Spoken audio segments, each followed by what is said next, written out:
नमस्ते, मैं हूँ मीरा जौहरी और आज मैं आपके साथ राजपाल एंड सन्स के फेसबुक पेज से लाइव हूँ। आज का दिन राजपाल एंड सन्स के पूरे परिवार, उससे जुड़ी जितनी भी संस्थाएं और लोग हैं, हम सब के लिए बहुत महत्वपूर्ण है।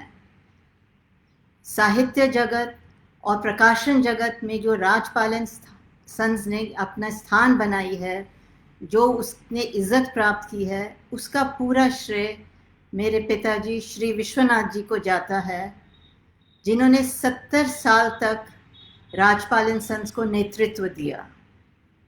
आज उनका 100वां जन्मदिन है। आज वे हमारे साथ होते तो पूरी एक सेंचुरी कंप्लीट करते, लेकिन 2013 में 93 साल की उम्र में उनका देहांत हो गया। आज इस फेसबुक लाइव के माध्यम से उनको मैं स्मरण करूंगी, उनको श्रद्धांजलि भी पेश करूंगी और आप सब मित्रों के साथ, पाठकों के साथ, लेखकों के साथ उनकी जो प्रकाशन की लंबी यात्रा है उसको भी साझा करूंगी। विश्वनाथ जी, जिन्हें मैं पापा कहती थी, उनका जन्म 1920 में लाहौर में हुआ। उनके पिता महाशय राजपाल जी तब तक अपने आप को प्रकाशन में स्थापित कर चुके थे और वे राजपाल एंड सन्स, आर्य पुस्तकालय और सरस्वती आश्रम के नाम से किताबें प्रकाशित करते थे। मुख्यतः उस समय उनकी किताबें होती थी आर्य समाज से संबंधित, वैदिक धर्म पर, या फिर क्रांतिकारों की जीवनियाँ। मेरे पिताजी अपने भाई बहनों के 5 में से तीसरे भाई बहन थे। उनके 2 और छोटे भाई थे। तो जब उनका स्कूलिंग शुरू हुई तो उनको डीएवी स्कूल लाहौर में डाला गया। वे मात्र 9 साल के ही थे जब एक दिन उनको स्कूल से बुलाया गया कि आपके पिताजी की हत्या हो गई है। सोचिए कि 9 साल का बच्चा स्कूल में ऐसा संदेश आता है तो क्या उनकी स्थिति होती है। मेरे दादाजी महाशय राजपाल जी की हत्या की गई थी और 6 अप्रैल 1929 को जब मेरे पिताजी 9 साल के थे तो उन्होंने अपने पिताजी को खो दिया। अब एक बहुत घोर समस्या आई कि व्यवसाय को कैसे संभाला जाए। मेरी दादी माँ के छोटे छोटे 5 बच्चे, और उस समय ये नहीं था कि महिलाएं सामने आके बिजनेस करती थी या काम को संभालती थी। तो मेरी जो दादी माँ थी, उनके जो नाना जी थे, वो कुछ देर तक आके उन्होंने कोशिश की कि इस काम को संभाला जाए, लेकिन वे रहे जमींदार। उनको आदत थी खुले जंगलों में जाने की और वो घोड़े पे अपना ज़मींदारी करते थे। उनसे उनके बस का नहीं हुआ। फिर कुछ साल मेरे दादी माँ के छोटे भाई ने आके मदद की। खैर, कुछ ऐसे ही समय बीता और जब विश्वनाथ जी, जब तक वे कॉलेज आए, 18-19 साल की उम्र में उन्होंने देखा कि अब उनका व्यवसाय में पढ़ना ज़रूरी है और दुकान को संभालें और प्रकाशन के व्यवसाय को संभालें। तो उन्होंने कॉलेज के साथ साथ हर रोज़ आधा दिन, जो अनारकली बाज़ार के साथ हॉस्पिटल रोड थी लाहौर पे, उसमें जो स्थित दुकान थी, हर रोज़ जाना शुरू किया। 19 साल बहुत छोटी उम्र होती है इतनी बड़ी जिम्मेदारी लेने की, लेकिन उनके पास कोई, एक दिन जैसे उन्होंने मुझे बताया, मेरे पास कोई चॉइस नहीं थी। इट वॉज अ कंपल्शन, मजबूरी थी कि मुझे ये संभालना पड़ा। तो उन्होंने धीरे धीरे समझने की कोशिश की कि ये बिज़नेस कैसे चलता है, किताबें का प्रकाशन का व्यवसाय है क्या। इसमें जो एक चीज़ ने उनकी बहुत मदद की वो ये है कि वो, उनको वैसे ही किताबों का पढ़ने लिखने का बहुत शौक़ था। खैर, समय बीतता गया और 1941 में जब तक उन्होंने अपना एमए ख़त्म किया तो काफ़ी पैर अपने जमा चुके थे बिजनेस में, और धीरे धीरे समझ आ रही थी कि काम को कैसे बढ़ाया जाए। लेकिन ये भी याद रखना ज़रूरी है कि तब तक दूसरा विश्व युद्ध शुरू हो चुका था, ग्रेट डिप्रेशन भी था, और उधर बंगाल में द ग्रेट फैमिन का बहुत असर था, और देश में स्वतंत्रता की मांग तीव्र हो रही थी। और इस माहौल में जहां वो एक तरफ अपना बिजनेस जमाने की कोशिश कर रहे थे, दूसरी तरफ बिगड़ती परिस्थिति से वो परेशान होने लगे। और जैसे जैसे हम 1941, 42, 43 आगे चलते गए, तो आखिर उन्होंने ये तय किया कि 1946 में उन्हें अपनी माताजी और छोटे भाइयों को मुंबई भेज दिया, जहां उनकी बहन रहती थी, क्योंकि उन्हें लगा कि अब सुरक्षित नहीं है, क्योंकि तब तक हिंदू मुसलमानों में दंगे और तनाव बहुत शुरू हो गए थे। तो वे अकेले लाहौर में रह गए काम को संभालने के लिए, और परिवार को भेज दिया। लेकिन जैसी स्थिति हुई, जैसे हम सबको पता है कि इतिहास में बहुत पलायन हुआ, जो पाकिस्तान बना वहाँ से भारत में और भारत से पाकिस्तान में, अंततः उन्हें भी लाहौर छोड़ के आना पड़ा। और जैसे वो मुझे बताते हैं कि मैं खाली हाथ आया, सिर्फ जो कपड़े पहने हुए थे, पूरी दुकान, पूरा स्टॉक, घर बना बनाया वैसे ही छोड़ के वे आ गए। लेकिन ये बात थी कि उस वक़्त जान बची सो लाखों पाए, और सारा परिवार दोबारा इकट्ठा हो गया। उस वक़्त जितने भी प्रकाशक लाहौर से आए थे, वो अमूमन सब दिल्ली में ही पहुँचे। तो पापा ने भी सोचा कि दिल्ली में ही अड्डा लगाया जाए। तलाश करने के बाद नई सड़क पर एक बहुत छोटी सी दुकान उन्हें मिली, जो वे उस समय जिसका वो किराया देने के पोजीशन में थे तो वे रेफ्यूजी स्टेटस था। चाहते तो वे जो उनकी संपत्ति लाहौर में रह गई थी उसके लिए वो पेपर डाल के क्लेम कर सकते थे। लेकिन एक जगह उनके मैंने इंटरव्यू में पढ़ा, पापा ने कहा कि ये बहुत लंबा एक प्रतिक्रिया थी, और मैंने सोचा कि इसमें पढ़ने से तो अच्छा है कि मैं पूरी अपनी ऊर्जा और शक्ति अपने काम को दोबारा स्थापित करने में लगाऊं। और ये भी था कि अभी वो जवान थे, और उनमें फौलादी दृढ़ता थी कि जो काम को वो सोच लेते थे वो करके ही रहते थे। तो जो छूट गया लाहौर में वो छूट गया, उसको उन्होंने मुड़ के नहीं देखा, और यहाँ पे अपने पैर जमाने में लग गए। लाहौर में जो राजपाल एंड सन्स के अंतर्गत जैसी पुस्तकें प्रकाशित होती थी, मैंने बताया ज़्यादातर धार्मिक किस्म की थी। लेकिन यहाँ पे अब जब भारत स्वतंत्र देश हो गया, तो विश्वनाथ जी को लगा कि अब मुझे कुछ ऐसा करना चाहिए कि जो स्वतंत्र देश को बनाने में मैं भी अपना योगदान दे सकूं।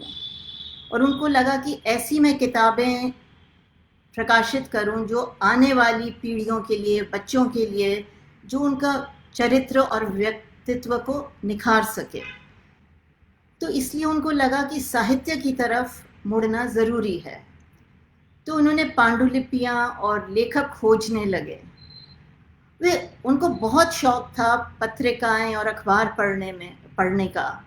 जहाँ कहीं उनको कोई कहानी अच्छी लगती, वो तुरंत उस कहानी के लेखक को चिट्ठी भेजते कि मुझे भाई कहानी तुम्हारी अच्छी लगी है, आके मिल लो, या उनसे जाके वे मिलते। और अगर उनके पास कुछ ऐसा होता जो प्रकाशनीय होता तो वे उसको प्रकाशित करते।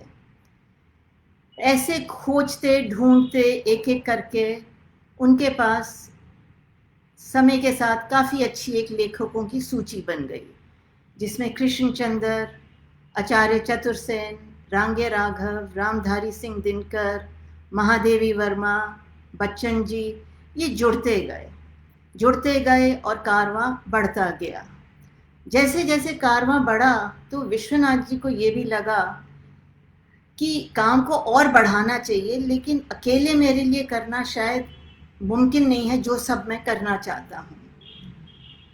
तो उन्होंने अपने छोटे भाई दीनानाथ मल्होत्रा को आमंत्रित किया कि भाई तुम भी आके मेरे साथ इस बिज़नेस में ज्वाइन करो।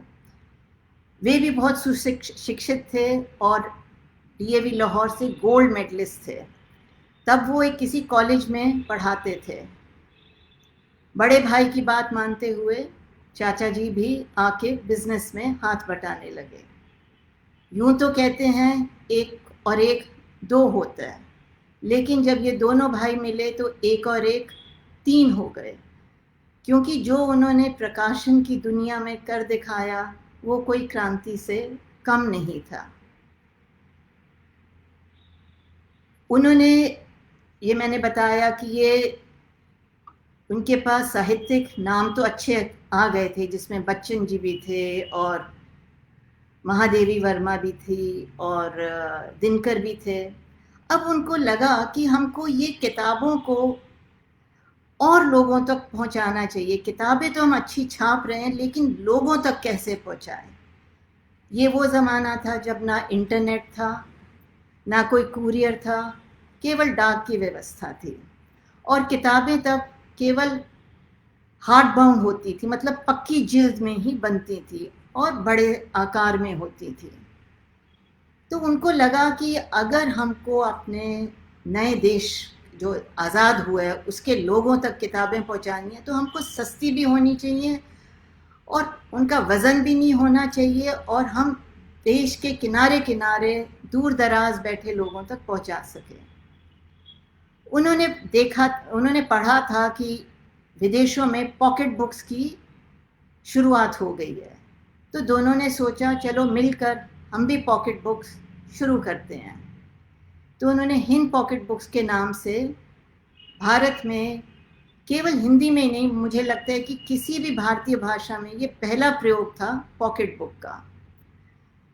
और उन्होंने ये सोचा कि हम पॉकेट बुक्स का मूल्य हर किताब का केवल ₹1 रखेंगे। शुरुआत में तो उन्होंने ये किया कि जो उनके पास लेखक थे, जो उनकी किताबें थीं, जो पक्की जिल्द में थी, उनको पॉकेट बुक्स में किया, लेकिन बाद में उन्होंने और भी विषय जोड़ लिए। अब सवाल तो ये था कि ये पॉकेट बुक तो बन गई, लेकिन उसको लोगों तक कैसे पहुंचाया जाए। उसके लिए उन्होंने एक योजना बनाई जिसका नाम रखा घरेलू लाइब्रेरी योजना। उसके तहत उन्होंने देश भर से लोगों को सदस्य बनाया और उन सदस्यों को हर महीने 10 नई किताबें पॉकेट बुक के रूप में भेजी जाती थी। ये शुरू में तो बहुत कठिन था, क्योंकि लोगों के नाम और पते कहाँ से इकट्ठे किए जाएं, लेकिन अखबारों में विज्ञापन देके और जो ऑलरेडी सदस्य बन गए हैं उनसे और सदस्यों के, जो और लोग सदस्य बनना चाहेंगे, उनके नाम लेके करते करते जब बिल्कुल अपनी सफलता की चरम पे था तो घरेलू लाइब्रेरी योजना के 35,000 सदस्य थे और हर महीने ये 35,000 सदस्यों को 10 किताबों का पूरा सेट जाता था। और मज़ेदार बात यह है कि जो पाठक थे वो अपनी किताबों का चयन खुद नहीं करते थे। उनको भरोसा था कि जो किताबें हमको भेजी जाएंगी वो स्तरीय होंगी, हमारे पढ़ने लायक होंगी। और इसमें ये विश्वनाथ जी और दीनानाथ जी इस बात का पूरा ध्यान रखते थे कि परिवार में सब सदस्यों के लिए सब रुचि के अनुकूल किताबें हों। उपन्यास भी हो, कहानी भी हो, कविता भी हो, नाटक भी हो। और ये एक अपने में एक क्रांति लाई, ताकि जिससे कि ये हिंद पॉकेट बुक्स की किताबें हर रेलवे स्टेशन, बस के अड्डे पर थी और दूर दूर बैठे लोगों को घर बैठे उनको किताबें मिल जाती थी। मैं कितने लोगों से मिली हूँ जो कहते हैं कि भाई हम तो वो घरेलू लाइब्रेरी योजना की किताबें ही पढ़ पढ़ कर बड़े हुए हैं। ये सुनते हैं तो बहुत ही अच्छा लगता है कि लोग उसको याद करते हैं। तो ये जब हुआ तो इसके साथ उनको लगा कि अब हमको नए विषयों पर भी किताबें करनी ज़रूरी हैं। तो क्या विषय बनाए जाएं? उस समय आज़ादी का जोश था, दोनों भाई जवान थे, तो उन्होंने और एक नया काम शुरू किया। उन्होंने जो दुनिया भर की क्लासिक किताबें हैं, चाहे वो अंग्रेज़ी की रॉबिन्सन क्रूसो हो, टॉम सॉयर हो, Gulliver's travel, around the world in 80 days, उन सब का सरल हिंदी रूपांतर करके एक पूरी श्रृंखला शुरू करी। उसी के साथ, क्योंकि मेरे पिताजी की प्रारंभिक शिक्षा उर्दू में भी थी, उनको उर्दू से बहुत लगाव था और शेर व शायरी से बहुत लगाव था। लेकिन उस समय शायरी की किताबें केवल उर्दू लिपि में उपलब्ध थी, हिंदी में नहीं थी। तो उन्होंने ये भी सोचा कि शेर व शायरी को भी हम देवनागरी में प्रकाशित करें। उसके लिए उन्होंने बहुत सुलझे हुए संपादक प्रकाश पंडित जी को ढूंढा और उनको ये पूरा जिम्मा सौंपा कि आप बेहतरीन से बेहतरीन शायर से मिलें, उनसे स्वीकृति लें और उनके संकलन का देवनागरी में अनुवाद करें। और ये पहली बार हुआ कि उर्दू शायरी देवनागरी में हिंदी के पढ़ने के लोगों के लिए उपलब्ध हुई।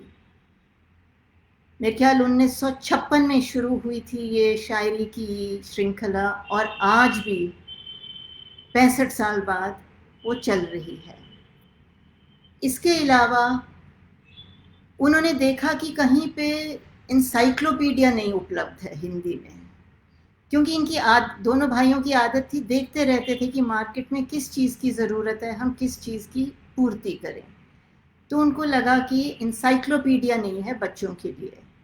तो उन्होंने फिर राइट्स लेके, एक उस वक़्त बहुत प्रचलित और पॉपुलर सीरीज़ होती थी गोल्डन इंसाइक्लोपीडिया, उसका 18 भागों में हिंदी में अनुवाद किया और प्रकाशित किया ताकि लोगों को ज्ञान भी मिल सके। याद करिए, उस टाइम कोई गूगल नहीं था कि हम दबाते और जानकारी तुरंत प्राप्त हो जाती। लाइब्रेरीज भी नहीं थी उस वक़्त, देश अभी नया नया ही आज़ाद हुआ था। इसके अलावा उन्होंने साहित्य में एक और श्रृंखला शुरू की, मेरी प्रिय कहानियाँ, जिसमें साहित्यिक लेखकों से कहा कि आप अपनी पसंद की 8-10 कहानियाँ चुनिए और एक लंबी सी भूमिका लिखिए कि आपकी ये पसंदीदा कहानियाँ क्यों हैं। और वो श्रृंखला मेरे ख्याल 60 में शुरू हुई होगी और आज तक चल रही है। और बहुत से और प्रकाशकों ने भी उससे प्रेरणा लेके ऐसी ही और श्रृंखला शुरू की। तो एक ये जो इनोवेशन, नई नई चीज़ें लाने की पहल थी, ये दोनों में जोश था। और एक तरफ पॉकेट बुक्स में जो अवेलेबल था हार्डबैक में, उसको हिंदी में पॉकेट बुक में लाए, लेकिन उससे वे संतुष्ट नहीं थे। उन्होंने कहा कुछ और भी हमको नई प्रोडक्ट कैटेगरीज में किताबें लिखवानी चाहिए। तो उन्होंने जासूसी किताबें भी शुरू करी और कर्नल रंजीत के नाम से बहुत ही लोकप्रिय हुई उनकी जासूसी श्रृंखला, और शेखर के नाम से रोमांटिक उपन्यास बहुत ही लोकप्रिय हुए। यहाँ पे ये भी ज़रूरी है कि मैं आपसे साझा करूँ कि रोमांटिक फिक्शन में जो उस समय सबसे बड़ा नाम था गुलशन नंदा, उनके साथ एक डील हुई कि वो उनकी एक किताब छापेंगे और उसकी 5 लाख प्रतियां प्रकाशित की गई। उस किताब का नाम था झील के उस पार। बाद में उस पर एक फिल्म भी बनी जिसमें मेरे ख्याल धर्मेंद्र और मुमताज़ ने काम किया। तो उस समय ये सब इन्होंने किया। अब जैसे जैसे काम बढ़ रहा था, उनको काम करने के लिए जगह की और ज़रूरत थी। तो इस वक्त तक वो नई सड़क से कश्मीरी गेट में एक दुकान लेकर, आगे दुकान थी और पीछे उन्होंने अपना दफ्तर बनाया था, लेकिन जगह की बहुत दिक्कत हो रही थी। तो उनको लगा कि एक पूरा कैंपस सा बनाना चाहिए जहाँ सब कुछ हमारे देख रेख में हम देख सकें। तो उन्होंने एक शादरा में मेरे ख्याल 3 या 4 एकड़ की एक जगह ली और वहाँ पे पूरा एक पब्लिशिंग कैंपस ही कहना चाहिए, क्योंकि उसमें बड़े बड़े 5-6 हॉल, एक पूरा ऑफिस कॉम्प्लेक्स और बहुत बड़ा बगीचा भी बनाया। और जो उनका एक सपना था कि हर विभाग का अपना अलग सेटअप हो, उस सपने को उन्होंने साकार किया। एक तरफ प्रकाश पंडित जैसे सुलझे संपादक उर्दू को देखते थे, बच्चों की किताबों के लिए अलग संपादक था, और वहीं पे उसी शादरा में जो जीटी रोड पे जगह ली, उसी में प्रिंटिंग प्रेस भी लगाई। प्रिंटिंग से पहले जो प्री प्रेस होता है उसका भी पूरा सेटअप वहीं किया। वो सब कुछ अंडर वन रूफ ले आए। और पापा बताते हैं कि जैसे ही कवर छपता, फोरमैन उनको लाके दिखाता कि जी ये अप्रूव्ड है या नहीं है। अगर उनको लगता कि क्वालिटी में कुछ कमी है तो वो रिजेक्ट कर देते। इसी तरह जैसे ही किताब के फर्मे छपते, उनको दिखाए जाते, अगर गुणवत्ता में कोई कमी होती तो वो नहीं छापे जाते। इस सारी चीज़ के पीछे सोच थी कि वो क्वालिटी पे बहुत जोर देते थे और कहीं क्वालिटी में कोई कमी ना आए, इसीलिए वे बाहर प्रेस में ना जाके अपने वहीं पे प्रेस, वहीं पे बाइंडिंग, वहीं पे पैकिंग, वहीं से वो बाहर किताबें भेजी जाती थी। सेल्स के लिए उन्होंने एक सज्जन को रखा, ईश्वर चंद जी। 1956 में उन्होंने राजपाल एंड सन्स को ज्वाइन किया। उनका काम था देश भर में घूमना और बिक्री का काम देखना, और साथ साथ वे जहाँ जिस शहर में जाते वहाँ लेखक भी जो होते उस शहर में उनको मिलते।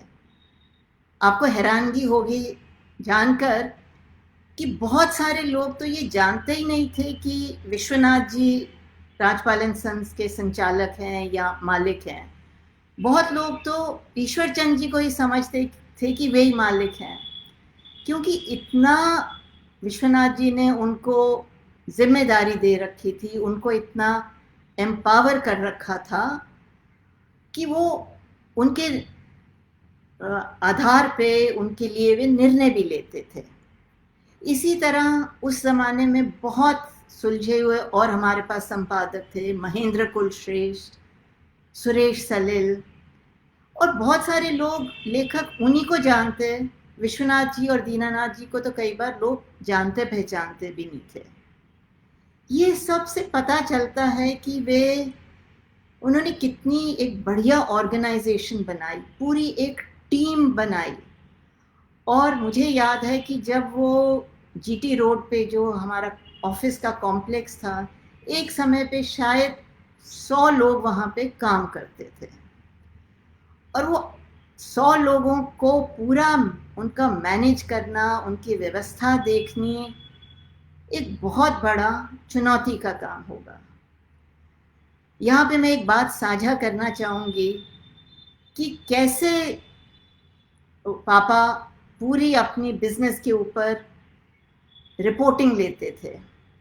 शाम को 8 बजे जैसे जीटी रोड का शादरा का दफ्तर बंद होता, उसकी चाबी आती, तो चाबी के साथ एक छोटा सा टीन का संदूक आता जिस पे ताला लगा होता।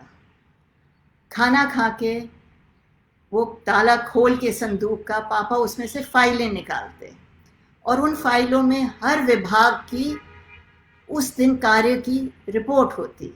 वो पूरी रिपोर्ट को ध्यान से देखते और उस पर अगले दिन के लिए अपने आदेश देते या निर्देश देते। उन्होंने कोई एमबीए नहीं किया था मेरे पिताजी ने, लेकिन मुझे लगता है जब मैं वो उन दिनों को याद करती हूँ कि वो किसी भी आईआईएम की एमबीए को मात दे सकते थे। ऑर्गेनाइजेशन कैसे बनानी है, टीम वर्क कैसे बनाना है, मैनेजमेंट इंफॉर्मेशन सिस्टम क्या है, प्रोडक्ट इनोवेशन क्या है, प्रोफेशनलिज्म क्या है। जब मैं प्रोफेशनलिज्म कह रही हूँ तो मेरा आशय ये है कि 1900 मतलब आज़ादी के बाद से मैं जितने भी अपने पुराने एग्रीमेंट्स देखती हूँ लेखकों के साथ जो राजपाल एंड सन्स के करार हुए हैं, बाकायदा छपे हुए अनुबंध के ऊपर पूरी जानकारी लिखी हुई है, लेखक के हस्ताक्षर हैं, मेरे पिताजी के हस्ताक्षर हैं। ये वो ज़माना था जब अभी अभी नई आज़ादी हुई थी और अभी इतना सिस्टम नहीं था, लेकिन ये दोनों भाई बहुत पढ़ते लिखते थे। बाहर क्या हो रहा है, विदेशों में क्या नई नई चीज़ें हो रही हैं, क्या नई नई डेवलपमेंट्स हो रही हैं, उनसे अपने आप को अप टू डेट रखते और जो वहाँ कोई अच्छी प्रतिक्रिया या बेस्ट प्रैक्टिस देखते उसको अपने यहाँ भी लागू करते। तो ये जो एक मुझे लोग कहते हैं कि जब कोई बाहर से आता, कोई लेखक या प्रकाशक, तो वो ये जीटी रोड शादरा पे स्थित राजपाल एंड सन्स और हिंद पॉकेट बुक्स का कैंपस ज़रूर देखने जाता, क्योंकि वो एक किस्म का तीर्थ स्थान माना जाता था प्रकाशन की दुनिया में। और वहाँ बहुत सुंदर बगीचा बनाया गया था और बगीचे में जापानी आर्किटेक्चरल स्टाइल में एक गेट था। और ये भी आपको सुन के हैरानी होगी, इतनी खुली जगह थी, वहाँ पे गेहूं भी उगाया जाता था, सब्जियां भी उगाई जाती थी। तो मतलब एक पूरा इकोसिस्टम वहाँ बनाया गया था, जिससे कि लोग एक हेल्दी एनवायरनमेंट में रहें और काम सुचारू रूप से हो सके। आजकल तो आउटसोर्सिंग का ज़माना है, लेकिन उन दिनों वो सब कुछ इंटीग्रेट करके अंडर वन रूफ लाना चाहते थे। इसी बीच कई बार विदेश यात्रा पे भी दोनों भाई गए अलग अलग। फेडरेशन ऑफ इंडियन पब्लिशर्स के प्रेसिडेंट भी चुने गए, हिंदी प्रकाशक संघ के भी अध्यक्ष चुने गए और कई ऑफिशियल डेलीगेशंस में रूस, China, America, Australia, Fiji, Mauritius, बहुत उनको घूमने का भी अवसर मिला। लेकिन जहाँ भी जाते कुछ नया ज़रूर सीख के आते और वहाँ के जो लोगों से एक रिश्ता बना के आते। मुझे याद है कि जो शादरा का कैंपस था, मुझे उसकी बहुत बचपन की स्मृतियाँ हैं, मैं कुछ आपसे साझा करना चाहूँगी। शनिवार मेरा स्कूल बंद होता था, तो शनिवार को मैं पापा के साथ शादरा चली जाती थी। उन दिनों शादरा जाने के लिए यमुना के ऊपर जो पुल है वहाँ से जाया जाता था, और अगर आपकी गाड़ी के आगे कोई बैलगाड़ी लग गई तो ओवरटेक करने का तरीका नहीं था, आप बैलगाड़ी की चाल पर ही अपनी मोटर गाड़ी में उस पुल को क्रॉस करते। मैं सारा दिन वहाँ पापा के दफ्तर में इसलिए बिताती थी क्योंकि जो उनका ऑफिस का कमरा था उसमें एक दीवार पर ज़मीन से लेके छत तक बुक शेल्फ थे और उनमें तमाम किताबें भरी हुई थी। और शायद वो जानते थे कि मैं शनिवार को आना पसंद करती हूँ, तो नीचे के शेल्फ में बच्चों की किताबें भरी रखी थी, ताकि तब मैं छोटी थी तो वो उन किताबों को निकाल के देख सकूँ। सारा दिन मैं उसी में उस कमरे में बैठी रहती और वो किताबें पलटती उलटती, और क्या सुंदर उनमें तस्वीरें, कहानियाँ, और पूरा दिन वहीं लग जाता। पापा के ऑफिस के बगल में ही बिल्कुल सटा हुआ प्रकाश पंडित जी का दफ्तर था। थोड़ी देर कई बार जाके उनके पास बैठ जाती, लेकिन वो अपने काम में मग्न रहते और जैसे उनकी आदत थी, मुझे ध्यान नहीं, सिगरेट या बीड़ी हमेशा उनके हाथ में रहती। दिन में, क्योंकि हम घर से ही, पापा सुबह जाते थे शादरा और रात को आते थे, तो अपना वो खाना लेके आते थे, तो मेरे लिए भी मेरा खाने का टिफ़िन आता था। लंच खाने के बाद फिर मैं थोड़ी देर बगीचे में घूमने चली जाती और बाकी जो डिपार्टमेंट्स थे उनमें भी पूरा जायज़ा लेके सोच के कि जी मैंने भी देख लिया कि क्या कैसे काम हो रहा है। फिर शाम तक या दोपहर को जब थक जाती तो पापा के कमरे में वापस आ जाती। मैंने बताया कि करीबन 80 या 100 लोग या शायद 100 से भी ऊपर रहे होंगे जो हमारे काम करने वाले थे वहाँ पे। और साल में एक बार एक गेट टुगेदर होता था जिसमें सभी लोग के परिवार भी आते थे और एक प्रोग्राम होता था मनोरंजन का, जिसमें अलग अलग लोग, कोई गाना गाता, कोई नाटक करता, कोई कविता सुनाता, कोई चुटकुला सुनाता। ये सारा जो मॉडर्न एमबीए में ह्यूमन रिसोर्स मैनेजमेंट में सिखाया जाता है, ये सब चीज़ें उस टाइम पे भी प्रैक्टिस की जाती थी जब कोई ऐसा एमबीए का कॉन्सेप्ट नहीं था। और खैर आपको बताई कुछ शादरा की स्मृतियाँ। करते करते अब हम आ जाते हैं 70-75 के आसपास। 70 में आते आते दोनों भाइयों के परिवार बड़े हो गए थे, हो रहे थे उनके बच्चे, और दोनों भाइयों को लगा कि अब सही समय है कि हम अपना अपना व्यवसाय अलग कर लें। बड़ा कठिन निर्णय था, बड़ी मुश्किल समय था, लेकिन यही सोचा गया कि भविष्य के लिए ये सही है। तो 1975 में राजपाल एंड सन्स और हिंद पॉकेट बुक्स दो अलग अलग इंडिपेंडेंट बिजनेस हो गए, पब्लिशिंग हाउसेस हो गए। उसके बाद 1975 के बाद फिर एक अंग्रेजी का भी पिताजी ने पब्लिशिंग हाउस शुरू किया, जिसका नाम रखा गया विजन बुक्स और ओरिएंट पेपरबैक्स। वो मेरे जो दो बड़े भाई थे उसमें पूरी तरह वे काम करते थे। और यहाँ भी वही चीज़ें प्रैक्टिस में लाई गई कि एक संपादक हो, एक पूरा मार्केटिंग का डिपार्टमेंट हो, और एक ये अकाउंट्स का हो। और जो उसमें लेखक अंग्रेजी में लाए गए, राजा राव, खुशवंत सिंह, मुल्क राजानंद, अनीता देसाई, मनोहर मुलगांवकर, जो उस समय भारतीय लेखक जो अंग्रेजी में लिख रहे थे, और बहुत नए प्रयास और नए एक्सपेरिमेंट्स किए गए। और साथ ही राजपाल एंड सन्स में उसी समय कितने पाकिस्तान का विमोचन हुआ। डॉक्टर हरदेव भारी के शब्दकोश राजपाल एंड सन्स के अंतर्गत प्रकाशित हुए, और शेर व शायरी को अंग्रेजी में भी लाने की पहल की गई। ये पहल करने की एक, मुझे लगता है, परंपरा पापा की दी हुई है कि हर बार कुछ नया करते रहो।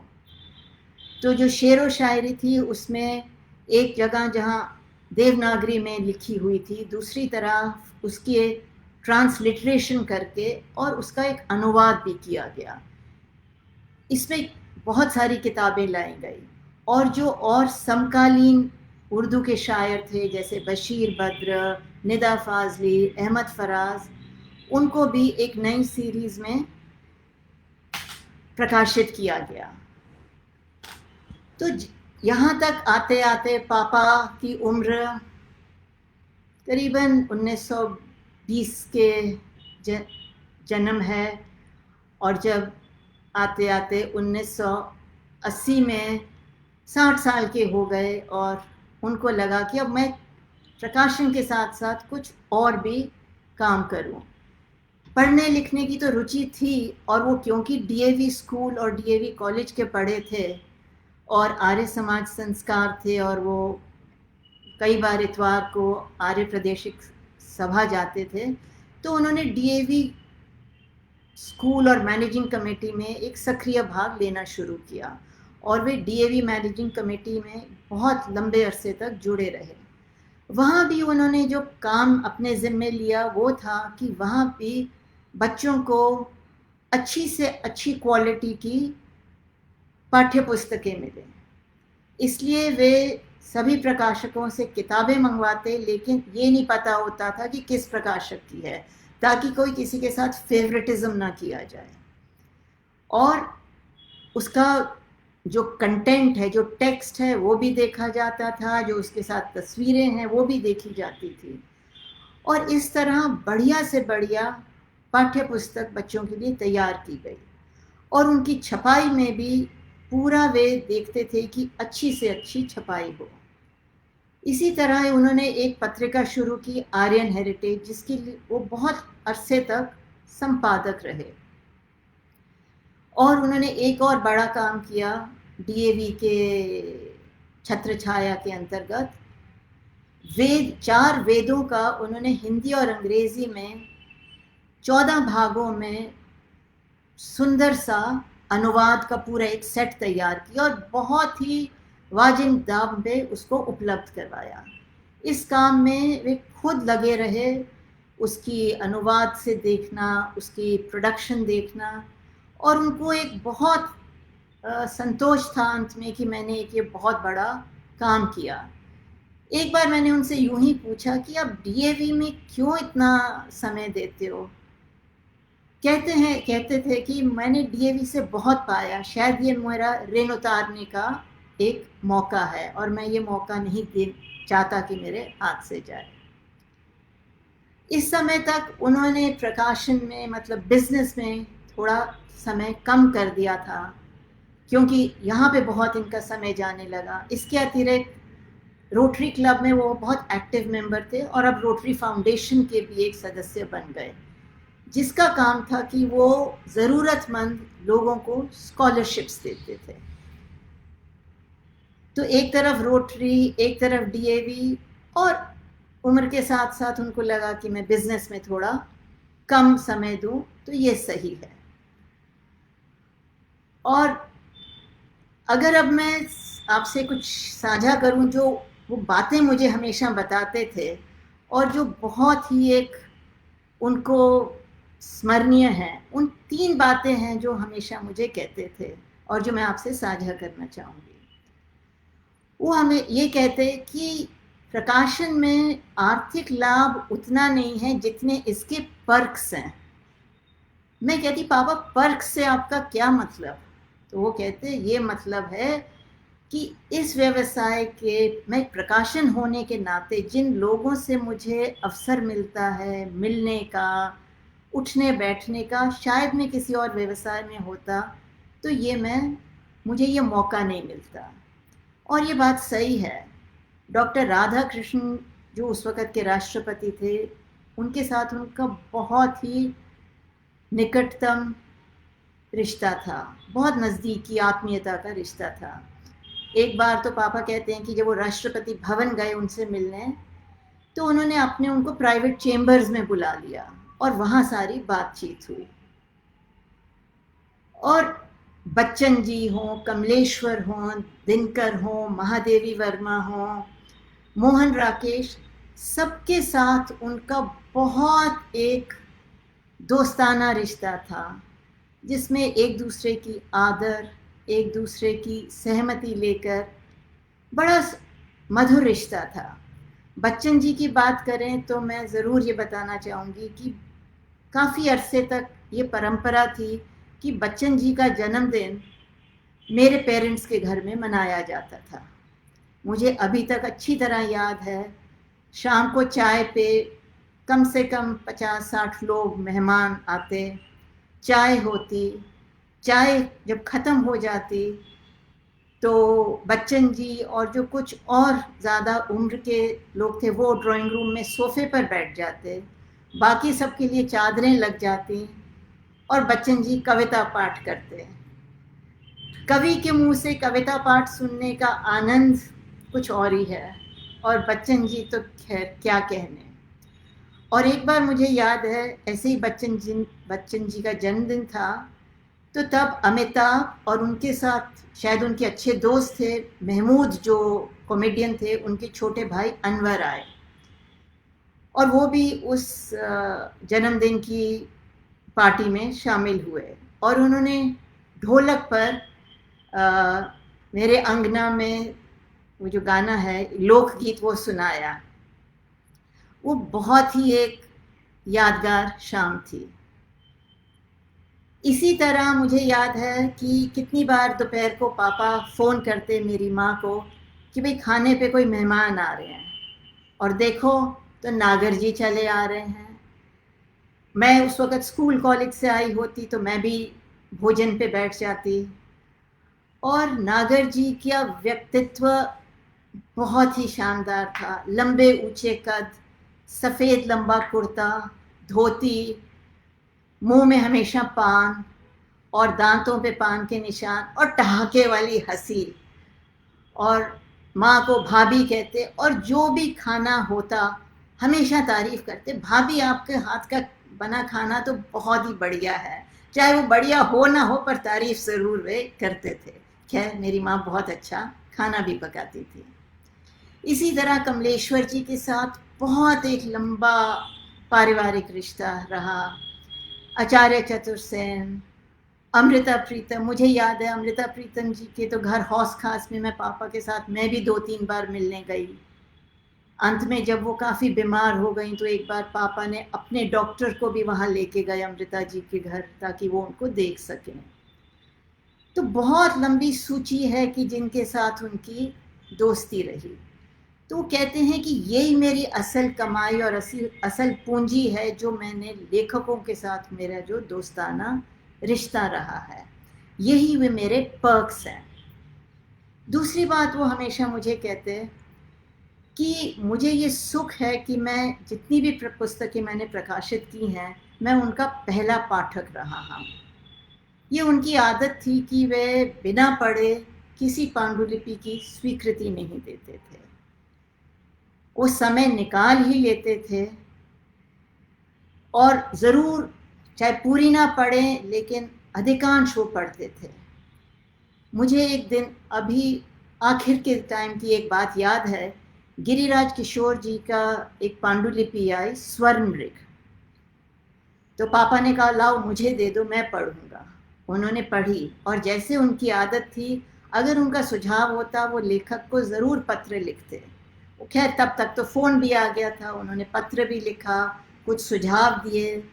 ये मुझे ध्यान नहीं गिरिराज जी ने उनको उन सुझावों को उसमें सम्मिलित किया या नहीं किया, लेकिन कहने का ये मतलब है कि वो बिना पढ़े बिना परखे कोई चीज़ नहीं प्रकाशित करते थे, और ये अंत तक उनकी आदत बनी रही।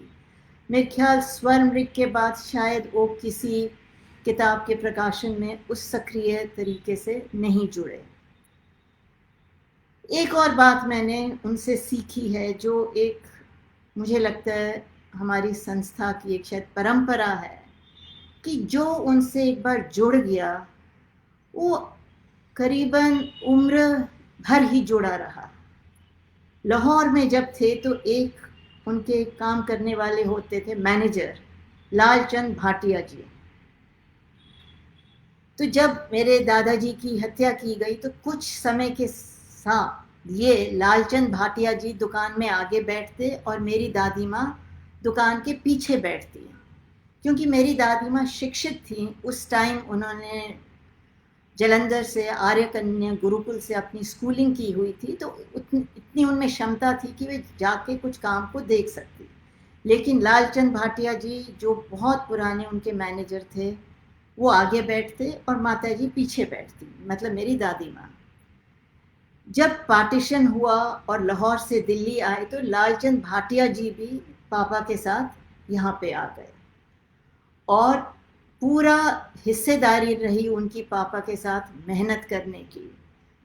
शुरू में मुझे बताते हैं मेरे भाई, मुझे तो याद नहीं, कि पापा साइकिल पे जाते थे, साइकिल के पीछे किताबों को बांध के 16 हैट लगा के गर्मी से बचने के लिए, और किताबें बेचते थे।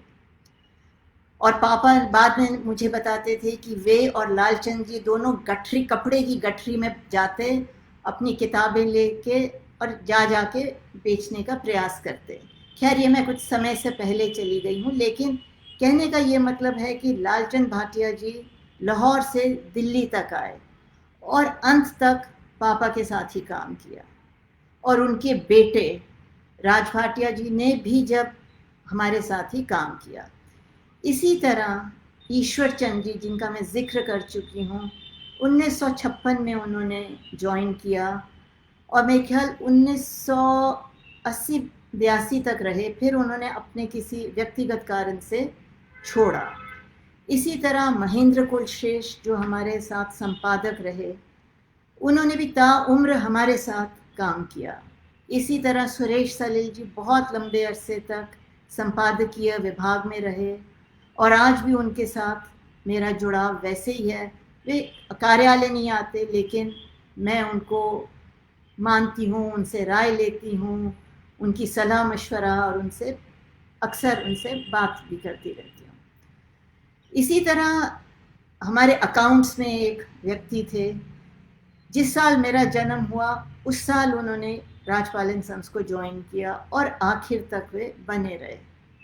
ये परंपरा मैं आज भी देखती हूँ अपनी जो वर्तमान का जो हमारी संस्था है, कि अमूमन जो लोग हैं हमारे साथ, कोई 20 साल से है, कोई 15 साल से है, कोई 22 साल से है, एक रिश्ता बन जाता है और वो रिश्ता व्यवसाय के बाहर भी जाता है। तो ये मैंने पापा से ज़रूर देखा कि जो उन्होंने 2 बातें कहीं कि इसमें आर्थिक लाभ से ज़्यादा है जो आपको एक अवसर मिलता है, और जो असल पूंजी है जो लेखकों से दोस्ताना और आत्मीय रिश्ता की, और जो आपके लोग हैं वो आपके साथ ऐसे काम करें कि वो आपकी उम्र भर आपके साथ चले। ये तो मैंने अपने पिताजी की प्रकाशक की एक सफ़र का साझा किया, लेकिन ये पूरी बात तभी पूरी होगी जब मैं उनके 1-2 और आयामों पर बात करूं। 80 में आते आते पापा ने कविता लिखनी शुरू कर दी, और कविता ऐसे स्फुटित हुई कि जैसे वो कहते हैं कोई झरना आया। उन्होंने बहुत कुछ संकोची स्वभाव के थे, बड़े संकोच से मुझे दिखाई कविता, मेरे भाइयों को दिखाई, तो हम सब ने निर्णय किया कि ये तो हमको प्रकाशित करनी चाहिए। तो उनकी 50वीं जन्मदिन पर उनकी कविता की किताब अंतरा का हमने विमोचन किया। उनकी जो कविता है, छोटी छोटी कविताएं, जैसे कहते हैं जापानीज स्टाइल में हाइकू, और मैं कुछ एक आध कविता ज़रूर आपके साथ साझा करना चाहूँगी। मैं आपको पढ़ के सुनाती हूँ।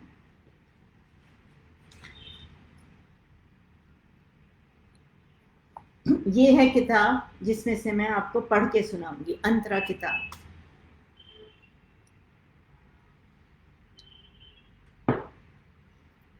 इससे पहले मैं आपको एक बात और बता दूं कि पापा की मातृभाषा तो थी पंजाबी,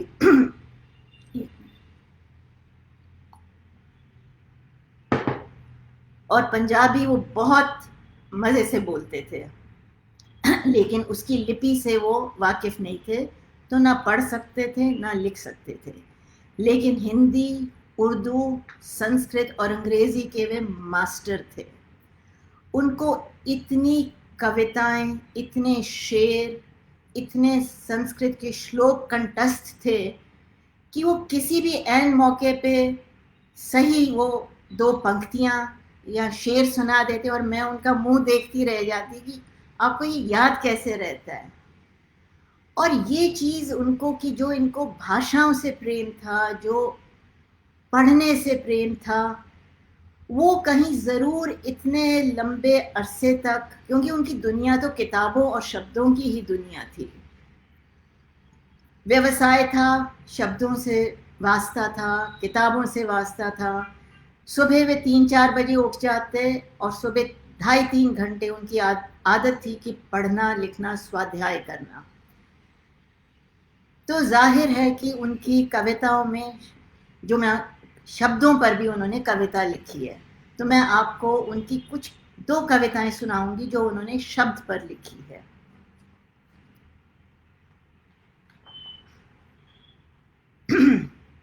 एक ही शब्द, अनेक रूप, अनेक अर्थ, बहुरूपीय है शब्द। शब्द आंख मिचोली खेलते हैं, इस लुका छुपी में शब्द आसानी से पकड़ में नहीं आते। शब्दों का अपना माया जाल है, इसमें उलझे तो उलझ गए। सम्मोहन शक्ति है शब्दों में, आप अपने ही शब्दों में पर मोहित हो जाते हैं। शब्द संस्कारी हैं, सभ्य हैं, सुसंस्कृत हैं। शब्द अश्लील भी हैं, उघंड भी। शब्दों में क्रांति है, शब्दों में शांति है, शब्दों में भ्रांति भी है। और इसी विषय पर उनकी दूसरी एक छोटी सी कविता, शब्द ब्रह्म है, शब्द आकाश है, शब्द अनादि है, अनंत है, शब्द चारों ओर व्याप्त है, फिर भी शब्द की निरंतर तलाश है।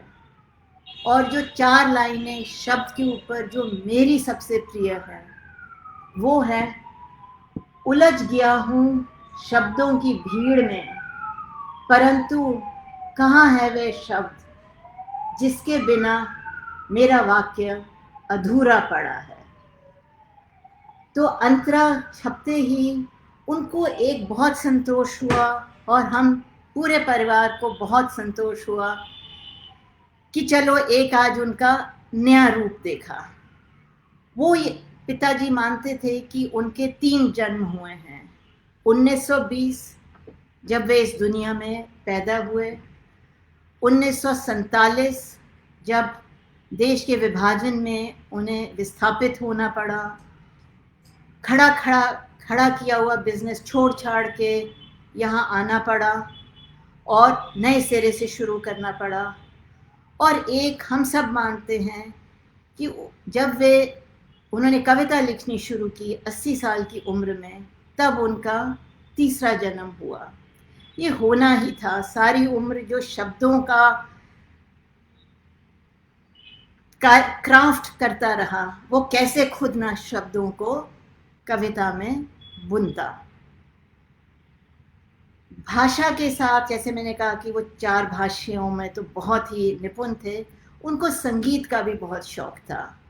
मुझे याद है जब वो काफ़ी अरसे तक उन्होंने संगीत सीखा और भजन गाते और क्लासिकल संगीत का उन्होंने कुछ सुनने में भी बहुत शौक था।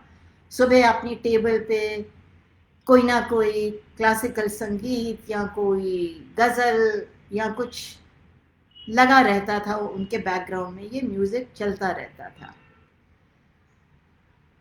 बहुत ही एक मल्टी फैसेटेड पर्सनैलिटी थे मेरे पिताजी। प्रकाशक तो थे ही, कवि भी थे। एक किस्म से उन्होंने बहुत कुछ वापस भी दिया समाज को, डीएवी के माध्यम से, रोटरी फाउंडेशन के माध्यम से। और सबसे बड़ी बात है, वो सब चीज़ के लिए समय निकाल लेते थे। मैं कई बार पूछती कि आपके पास जादू की छड़ी है कि आप 24 घंटों में से कैसे ये समय निकाल लेते हो? तो कहते हाँ, मेरे पास है एक छड़ी जादू की। मैंने कहा क्या? कहते अनुशासन। वो बहुत अनुशासन प्रिय थे। सब काम अनुशासन से करना, सुबह उठ के स्वाध्याय करना, उसके बाद वर्जिश और व्यायाम करना, फिर दफ्तर जाना और रात को 8-9 बजे सो जाते थे। लेकिन इस पूरे में, हर काम में वे पूरे उतरते। परिवार के बच्चों और उनके जो ग्रैंड चिल्ड्रन थे, सबके साथ बहुत स्नेह, बच्चों के साथ बच्चे और बड़ों के साथ बड़े। और उनमें एक क्वालिटी थी कि एक गंभीरता भी थी साथ में, और सहजता भी और सरलता भी। और जैसा कि उनका हमेशा ये मन था और दुनिया उनकी किताबों की दुनिया थी, मुझे एक बात का बहुत संतोष है कि उनकी आखिर समय से पहले वे अपने प्रिय दुनिया में एक बार दोबारा जा सके। हुआ ये कि 2011 में प्रतिभा राय, जिनकी हमने द्रौपदी और अन्य किताबें छापी हैं, उनको ज्ञानपीठ पुरस्कार से सम्मानित किया गया। लेकिन वो सम्मान उनको 2013 में दिया गया दिल्ली में। तो सम्मान के बाद हमने एक उनके ऑनर में एक समारोह रखा। उस समारोह में पापा भी आए। वो आखिरी पब्लिक समारोह था जिसमें उन्होंने भाग लिया, और उसमें मुझे बहुत खुशी है और आपको भी जानकर प्रसन्नता होगी कि सभी अमूमन लेखक जो दिल्ली में थे उसमें शामिल हुए। अशोक वाजपेयी, चित्रा मुद्गल, राजेंद्र यादव, मृणाल पांडे, राजी सेठ, शायद कुछ नाम, ममता कालिया जी, रविंद्र कालिया जी, शायद मैं कुछ नाम भूल रही हूँ। तो उस दिन की एक तस्वीर है जो मैं आपको दिखाना चाहती हूँ। ये 5 हफ्ते पहले है। उनका देहांत हुआ था 30 जून 2013 को। ये तस्वीर है 23 मई 2013 को। देखिए ये तस्वीर। इसमें आप देख सकते हैं कि आगे राजेंद्र यादव जी और विश्वनाथ जी बैठे हैं, पीछे प्रतिभा राय जी, रविंद्र कालिया जी, ममता कालिया जी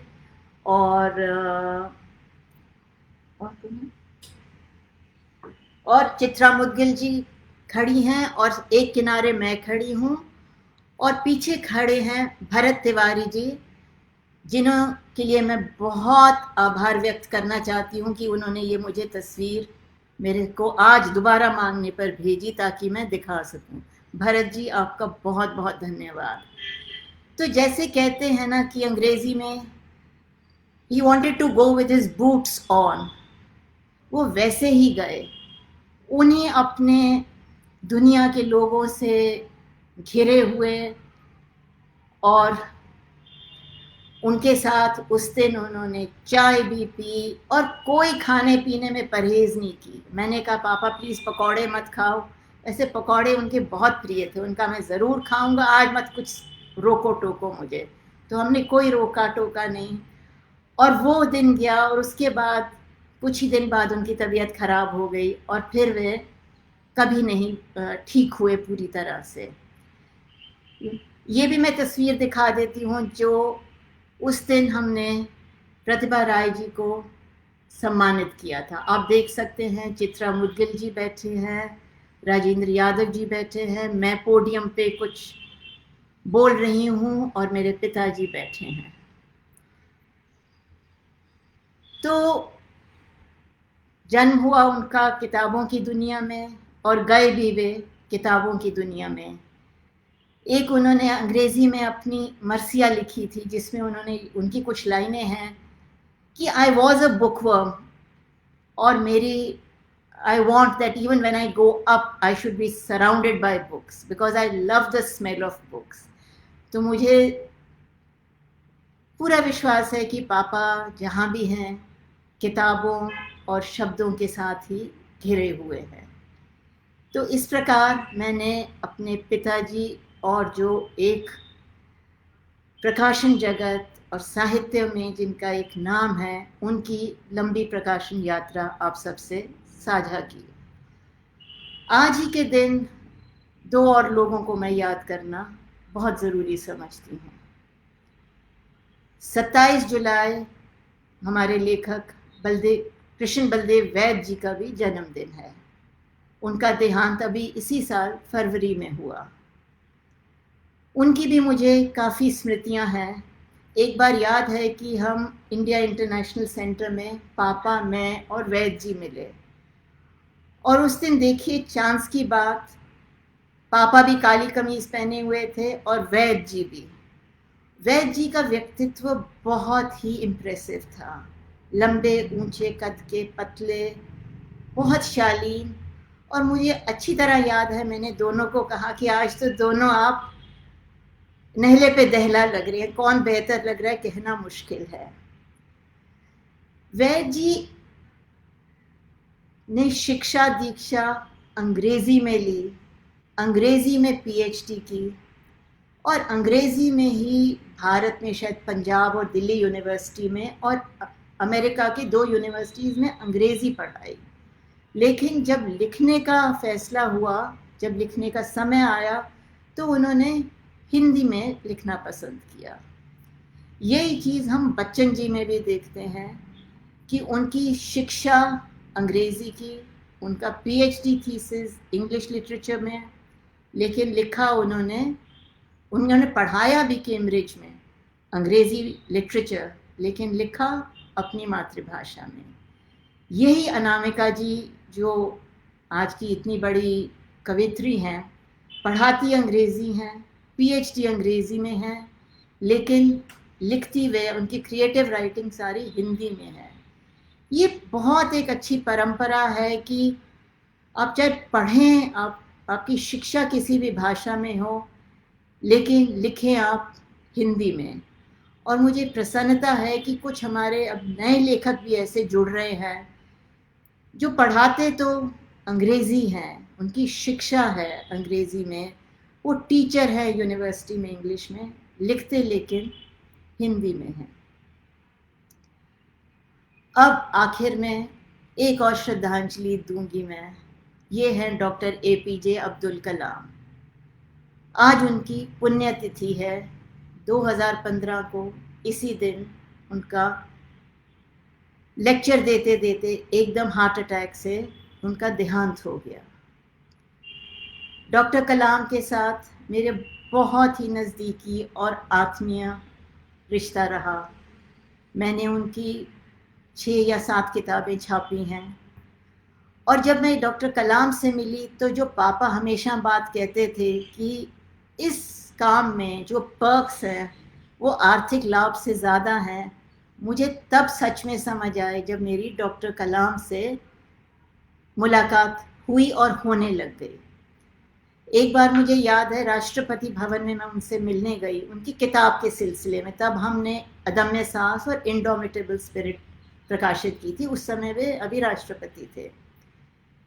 तो उनका बहुत बड़ा ऑफिस था और टेबल के साथ एक पूरी शीशे की खिड़की थी, ज़मीन से ऊपर तक खिड़की थी जो मुगल गार्डन्स को ओवरलुक करती थी।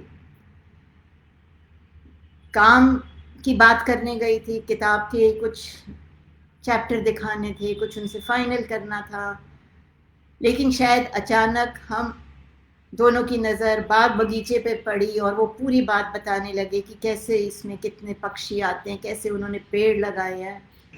बातों का सिलसिला चलता रहा और समय पता नहीं चला। और ADC 2-3 बार आके उनका कह गया, sir your next appointment, your next appointment. क्योंकि जाहिर है उन्होंने मेरे को 10-15 मिनट ही दिए होंगे, लेकिन वो 10-15 मिनट बढ़ते बढ़ते पता नहीं कब 20, 25, 30 मिनट हो गए। जब वे राष्ट्रपति भवन छोड़कर 10 राजाजी मार्ग पर आ गए, वहाँ भी उनसे मेरी कई बार भेंट हुई। उनकी आदत थी कि वो मुझे हमेशा लास्ट अपॉइंटमेंट देते। अपॉइंटमेंट 7 बजे की होती, 7:30 की, पर मैं मानती कि मुझे उससे भी 1-1.5 घंटा ज़्यादा लग जाएगा, क्योंकि मैं जानती जो उनसे मिलने आता वो 10 मिनट या 15 मिनट में उनके समय से संतुष्ट नहीं होता। और वो सबको पूरी तरह समझाते, संतुष्ट करके ही भेजते। आखिर में जब कई बार तो 9 भी बज जाते, फिर मैं जाती तो उनसे जो भी काम की बात थी या और भी बातें थी करते। और एक बात मैं कभी नहीं भूल पाऊंगी, जब मैं जाने लगती कभी ऐसा नहीं हुआ कि उन्होंने मेरे से ना पूछा हो कि do you have conveyance to go home, कि मतलब तुम्हारे पास घर वापस जाने के लिए कोई है व्यवस्था या मैं करूं। वो बात मेरे दिल को हमेशा छूती कि देखो किस पद पे वे रही हैं, लेकिन वे इतने सरल, इतने सच्चे, इतने सहज इंसान। मैंने नहीं ऐसे कोई इंसान देखा जो इतने सहज और सरल स्वभाव के हों। और उनकी मुस्कान, वो जो बच्चों जैसी मुस्कान, आज उनकी पुण्यतिथि है। जैसे मैं पापा को मिस करती हूँ, कई बार डॉक्टर कलाम की भी बहुत याद आती है। तो आज हमारे लिए एक बहुत महत्वपूर्ण दिन है। आज एक प्रकाशक की 100वां जन्मदिन है, एक और लेखक का जन्मदिन है। खैर वो 7 साल छोटे थे मेरे पापा से, तो अभी तो वो 100 साल के नहीं हुए। और एक हमारे देश के इतने महान राष्ट्रपति और एक लेखक और एक प्रेरणा स्रोत हमारे देश का, आज उनकी पुण्यतिथि है। उन सबको मैं याद करती हूँ और नम्न करती हूँ। वापस आते हूँ मैं अपनी पापा की बात पर। आज उनका 100वां जन्मदिन है और पूरा साल उनकी हम जन्म की शताब्दी का वर्ष मनाएंगे। और हर महीने की 27 को उनसे जुड़ा कोई ना कोई आपके साथ फेसबुक सेशन ज़रूर करेंगे। अगले 12 महीने हर 27 को उनकी स्मृति में हम कार्यक्रम करेंगे। आशा है आप ज़रूर उसमें जुड़ेंगे। ऑफ कोर्स आपको सूचना देते रहेंगे क्या कार्यक्रम है, आप अपनी रुचि अनुसार ज़रूर जुड़िए। अच्छा लगता है जब लोग जुड़ते हैं। आज लॉकडाउन नहीं होता तो हमारे योजनाएं कोई और थी, एक बहुत भव्य समारोह करने का, लेकिन शायद अच्छा ही है क्योंकि जब हम एक समारोह करते तो कितने लोग जुड़ पाते, 100-200, इस तरीके से तो शायद हम बहुत ज़्यादा लोगों को पहुंच पा रहे हैं। आप सबके समय के लिए, धैर्य के लिए बहुत बहुत धन्यवाद। अब मैं देखती हूँ अगर कोई प्रश्न है, कोई टिप्पणियाँ हैं तो मैं उनको भी जवाब देती हूँ।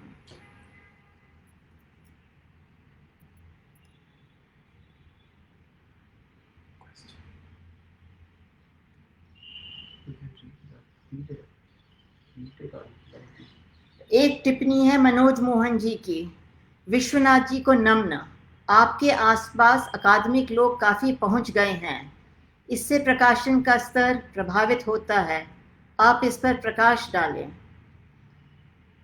ऐसा है कि पुस्तकों की दुनिया और अकादमिक दुनिया में कोई ज़्यादा दूरी नहीं है और जाहिर है कि ये दूरी कम ही होनी चाहिए क्योंकि शुरू से ही जो कोई अच्छा उपन्यास है आप देखेंगे कि वो स्कूल कॉलेज में टेक्स्ट बुक लग जाता है, चाहे आवारा मसीहा हो या कोई और हो, तो ये तो एक बहुत एक स्वाभाविक है जुड़ना। और जैसे जैसे अकादमिक इनपुट मिलती है जाहिर है कि उससे हमारा भी स्तर बढ़ता है क्योंकि हमको पता चलता है कि अकादमिक दुनिया में क्या नई चीज़ हो रही है, क्या नया विषय आ रहा है जिसको हम अपने प्रकाशन के अंतर्गत लें।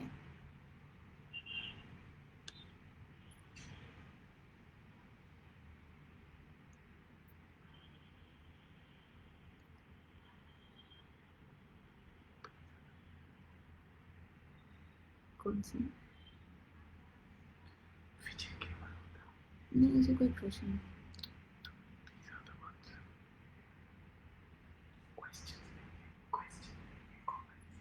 बहुत सारे लोगों ने टिप्पणियाँ दी हैं, मैं कोशिश करती हूँ सबको धन्यवाद कह दूँ। अशोक गोयल जी, सीमा द्विवेदी जी, ओम सप्रा जी, राजीव विरमानी जी, डॉक्टर सुनीता, अंकिता जैन, मेरे बड़े भाई विजय मल्होत्रा, रजनी रानी, पूनम चावला, मेरी भाभी परवीन मल्होत्रा। किसी का नाम रह गया हो तो माफ़ कीजिए, गलती से रह गया है, कोई जानबूझ के नहीं। भीम सिंह जी, खेमकरण सोमान, स्नेहा सिंह, प्रभात रंजन, संतोष मिश्रा, रवि रंजन, अशोक शुक्ला, जितेंद्र श्रीवास्तव,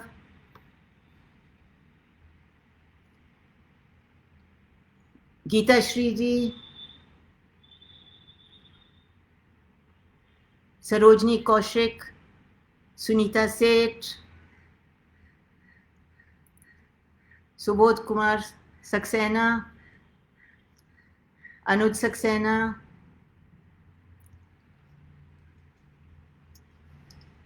आप सबका बहुत बहुत धन्यवाद जुड़ने के लिए। जुड़ते रहिए, अच्छा लगता है। धन्यवाद, नमस्ते।